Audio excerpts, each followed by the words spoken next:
to the channel. This is your host T-REV, and today we are going to be talking about the story of Ellen Greenberg. On January 26, 2011, something truly tragic and terrifying happened to Ellen Ray Greenberg. Her fiance, Sam Goldberg, discovered her lifeless body in their Philadelphia apartment lying on the kitchen floor. Shockingly, she had been stabbed more than 20 times with a kitchen knife, and the handle was still in her chest. This horrifying incident resembled a scene from a scary movie, leaving everyone stunned and saddened. As the police arrived, they initially treated the case as a suicide. The absence of signs of forced entry and the lack of defensive wounds on Ellen led them in this direction. Sam claimed he was locked out of the apartment when Ellen met her untimely end, having to break the lock to gain access. Adding to the complexity, Ellen had recently been diagnosed with acute anxiety. This chilling incident raises unsettling questions about the circumstances surrounding Ellen's tragic death, whether it was homicide or self-inflicted. The puzzling case of Ellen Greenberg, from homicide to self-inflicted. In the initial stages of the investigation into Ellen Greenberg's tragic death, Philadelphia's then assistant medical examiner, Dr. Marlon Osborne, firmly asserted his belief that the 27-year-old first-grade teacher had fallen victim to a homicide. The discovery of 20 stab wounds, including some in the back of her head, led him to this conclusion. However, a surprising turn of events unfolded 3 months later when Dr. Osborne, after meeting with investigators, made an unprecedented decision to change his stance. Against the expectations of many, he now opened that Ellen had taken her own life. This sudden reversal left Ellen's parents, Josh and Sandra Greenberg, bewildered and astounded. The notion that her daughter, a young teacher, would inflict 20 stab wounds upon herself seemed unfathomable. The perplexing nature of this case raises crucial questions. How could a seemingly straightforward homicide investigation transform into a suicide theory?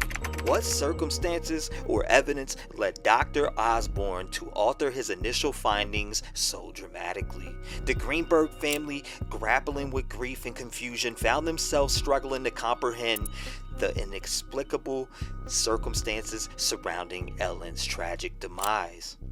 Josh and Sandra's quest for justice. For more than 11 years, Josh and Sandra have undertaken a tireless investigation into the tragic death of their daughter Ellen.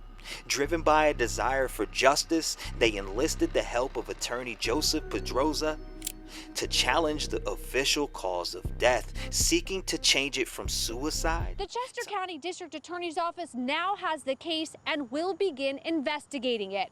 Ellen Greenberg's family has been trying to change the suicide ruling for over a decade. To homicide.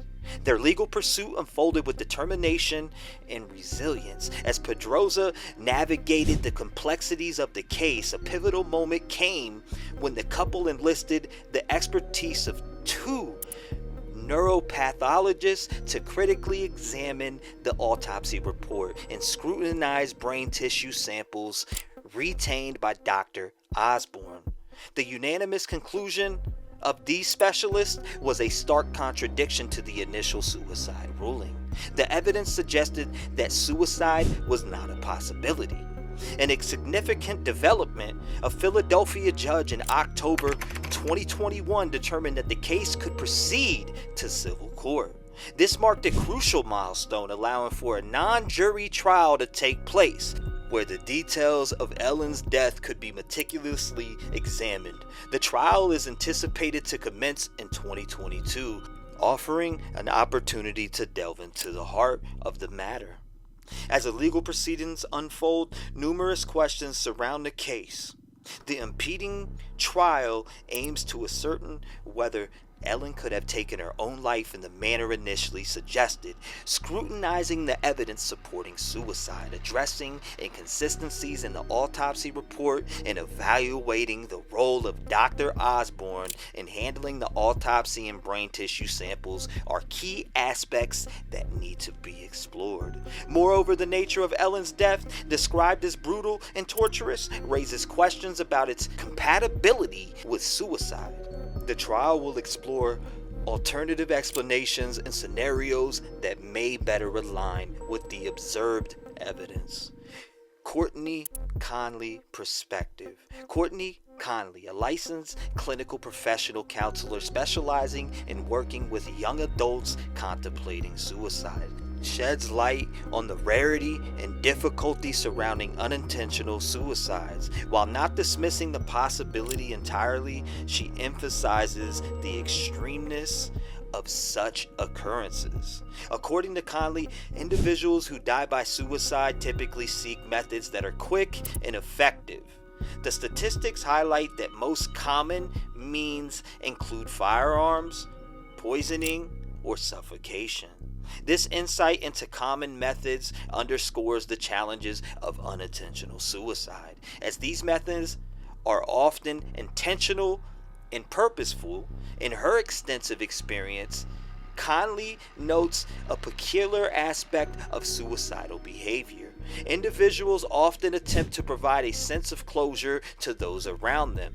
This observation contradicts the stereotype of suicide being a selfish act, as those contemplating it seem to consider the impact on others. Conley remarks, "It's really odd because if someone's committing suicide, they make it so it's not that gruesome for others."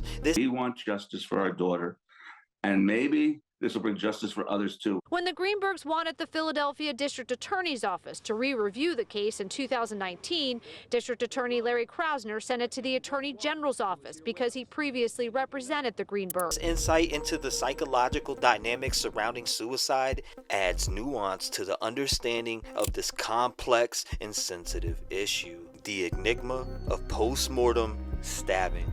Ellen's untimely demise has left a perplexing trail of questions, with the investigation taking an unexpected turn as pathologists delved into the details of her tragic end. A&E True Crime engaged in a conversation with Pedroza, shedding light on the intricate findings that emerged during the examination of Ellen's remains, particularly focusing on a stab wound at the back of her head. Pedroza, with a deep understanding of pathology involved, revealed a significant revelation. Both their in-house neuropathologist and the city's appointed neuropathologist concurred on a critical observation related to the limited brain tissue sample. This evidence unmistakably pointed towards a stab wound, revealing a crucial detail. No signs of bleeding. The absence of bleeding indicated a chilling truth. Ellen had no pulse when the stabbing occurred, unequivocally proving that she was not alive at that moment.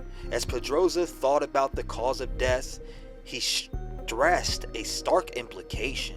If you believe that the person killed themselves by suicide, you would have to accept a very strange scenario. The idea that someone could stab themselves twice after they died?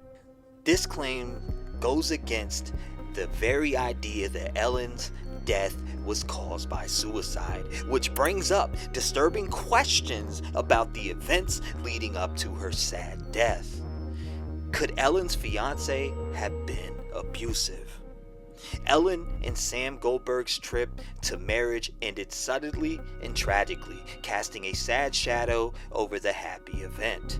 Even though there was no direct mention of domestic abuse in the reports that led to her untimely death, there were hints of a darker truth. Ellen told her parents a month ago that she wanted to move back in with them. At the same time, she started getting professional help by seeing a therapist and taking antidepressants, which showed that she was having a hard time underneath the surface. Sam talked about going to the gym in his apartment building on the night Ellen died. When he got back, the door was blocked by a closed swing bar lock. Angry text to Ellen showed his anger, culminating in a disturbing message that said, "You better have an excuse." Barry Goldstein, an expert of domestic violence, saw this as a red flag because it pointed to a situation of forced control, where Sam's rules were expected to be followed, implying that someone might be punished. In an interview with Crime Junkie Show, Ellen's dad said that they knew she had been abused before, but had trouble telling anyone. Osborne did the autopsy, which showed 10 bruises that were healing at different rates. This may support the idea that abuse had gone from verbal to physical. Even though there is proof and experts are worried Sam Goldberg hasn't said anything about it, A&E True Crime has tried to get his opinion but has not heard back, leaving unanswered questions about what happened that tragically killed Ellen. Katie Young Wilds from Women Against Abuse talked about the situation and said that victims may not always get help for a variety of reasons. This showed how hard it is to deal with domestic violence, even when help is available. Legal battles for justice. The parents of Greenberg are actively pursuing justice through a civil case against the medical examiner's office and Marlon Osborne, the pathologist responsible for their daughter's autopsy. The case is currently in the hands of an appeals court where arguments were represented on November 15th, 2022. However, a final decision might take several months to be reached. Despite the ongoing proceedings, the Greenbergs took further legal action in October 2022. They filed a second civil suit, this time targeting members of the medical examiner's office, the Philadelphia Police Department, and the district attorney's office. In this lawsuit, the Greenbergs are seeking monetary damages as they continue their quest for justice.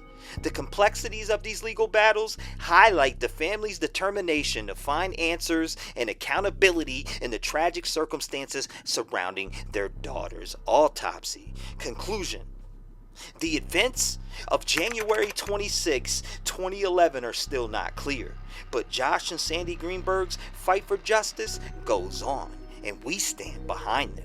They keep up the Facebook page Justice for Ellen because they are still hopeful that she will find peace one day. We might never know the whole truth about what happened to Ellen. What are your thoughts? Do you believe it was suicide or do you suspect foul play? Share your opinions and thoughts in the comments below, and feel free to suggest other cases you would like to see me and my team explore on.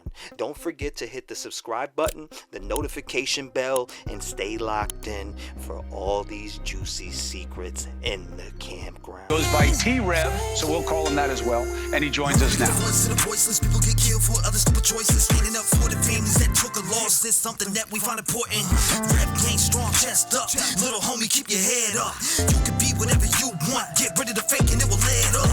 All my life I strive for greatness. I manifested my time with patience. People try to copy us, but respect is earned. It's not an obligation. I love the fam and they love me back, and that's why I always have it back. So I give a voice to those people who will never